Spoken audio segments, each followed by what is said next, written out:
Jesus in Gnosticism, the revealer, not the judge. In Gnostic tradition, Jesus is not mainly presented as a sacrifice to satisfy a wrathful God. He is presented as a revealer, a messenger from the higher realm, and a living disruption to the systems that keep souls asleep.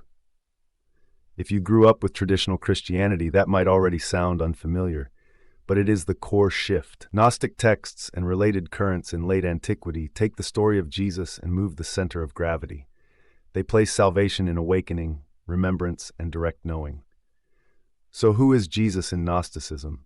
He is the one who comes from the fullness to remind you what you forgot. In many Gnostic systems, the highest reality is not the God who makes rules. The highest reality is the One, the invisible spirit, the source beyond language and beyond emotion. Below that is the realm of fullness, sometimes called the Pleroma, where divine realities exist in harmony and where the soul originally belongs. But the human condition, in Gnostic framing, is not mainly guilt, it is amnesia.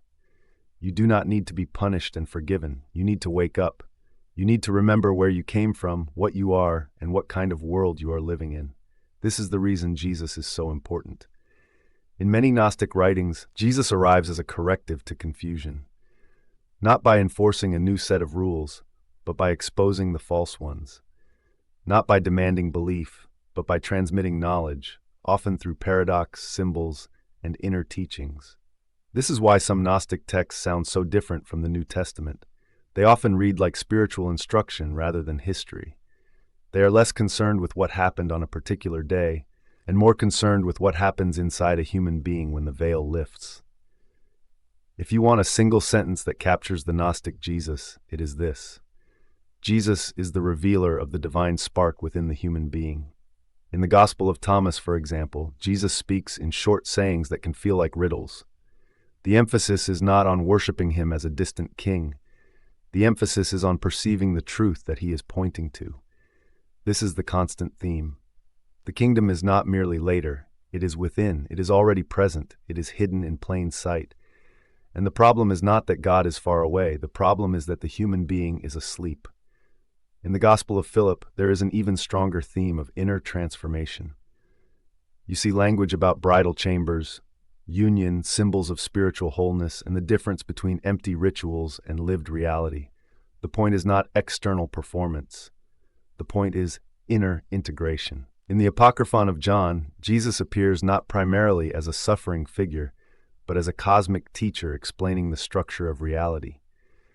This is where you see strong Gnostic themes about the lower rulers, false authority, and the world as a realm shaped by ignorance and imitation. In that text and others like it, Jesus explains that the God who boasts, the God who claims to be the only God, is not the highest God. That figure is often described as a blind ruler or craftsman, a being who shapes the lower realm but does not know the fullness above him. This is one of the most controversial aspects of Gnostic theology, because it implies that the God of fear, condemnation, and coercion is not the true source.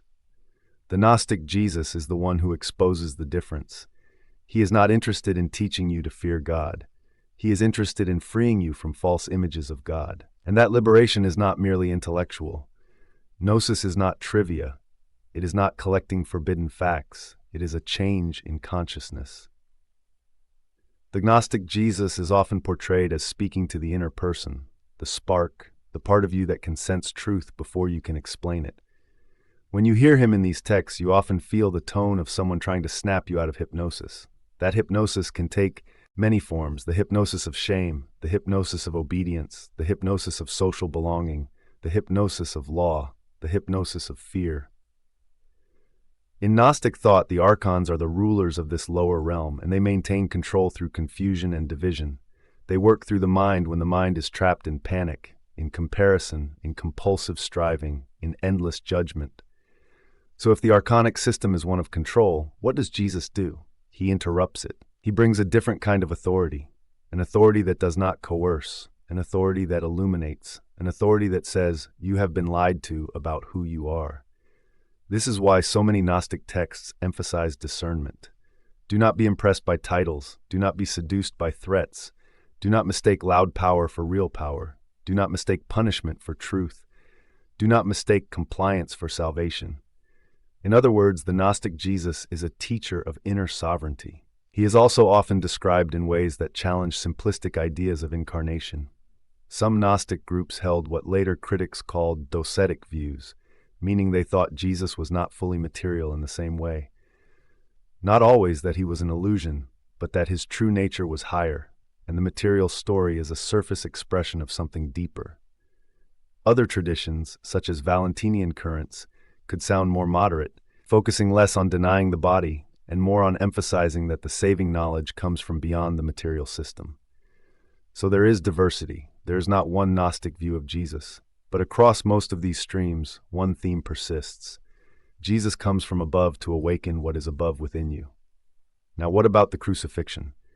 In Orthodox Christianity, the crucifixion is the center, the mechanism of salvation, the payment for sin, the reconciling sacrifice. In many Gnostic interpretations, the crucifixion is not denied as an event, but it is reinterpreted.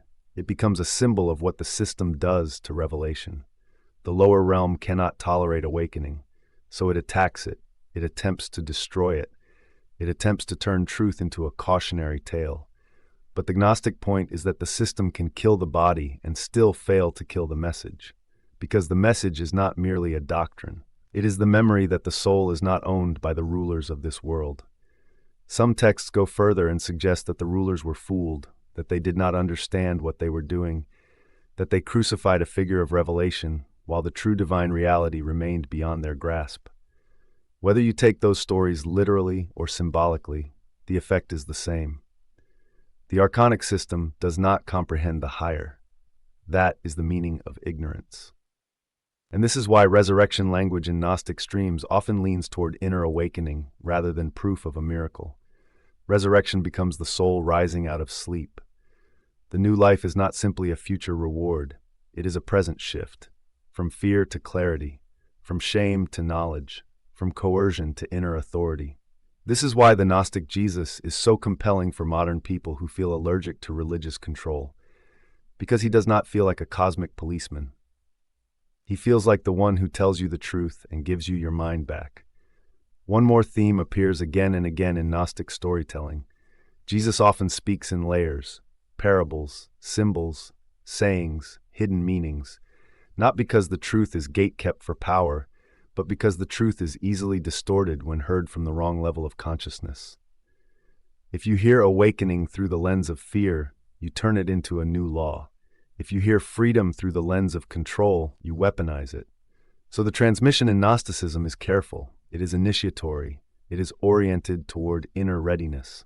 That is why so many Gnostic texts sound like they are speaking directly to you.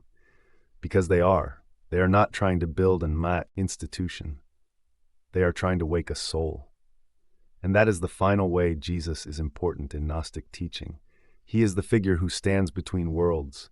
He speaks with the authority of the higher realm, but he enters the lower realm without adopting its methods. He does not govern through intimidation.